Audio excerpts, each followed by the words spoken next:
মালাকুল মউত আল্লাহকে প্রশ্ন করছিলেন, দায়িত্ব তো দিছেন, পুরা করতে হবে, কোনো দ্বিমত নাই।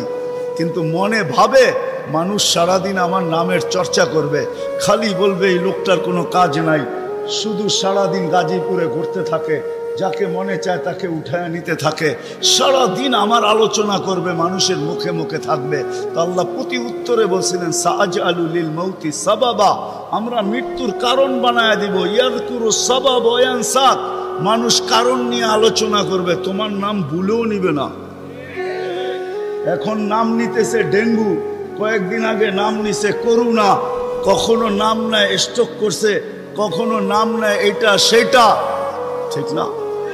হ্যাঁ, আরেকটা কারণও আছে। শুধু নবীজির দিকে তাকায়, এই উম্মতের জন্য আল্লাহ এটা করছেন, এই উম্মতের জন্য। এই উম্মতকে আল্লাহ আখেরাতে শাস্তি দিতে চান না। হায় হায়, উম্মত যদি নবী চিনত। আয়সা পড়ছি অবেলা, তো হাতে সময়ও নাই, আর হইল ওয়াজ মাহফিল, অন্য কিছু হইলে হয়তো ওইদিকে চলে যেতাম। নবীজি শুনানের সময় আমার কাছে এখন নাই।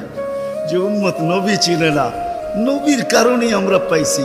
এই উম্মতকে শাস্তি আল্লাহ আখেরাতে ইনশাআল্লাহ দিবে না।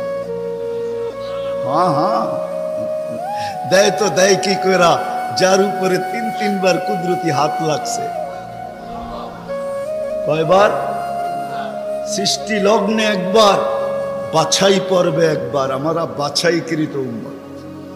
হুয়াজতাবাকুম জাহিদ, শুধু শুধু বলেন নাই, জাহিদু ফিল্লাহি হাক্কা জিহাদি।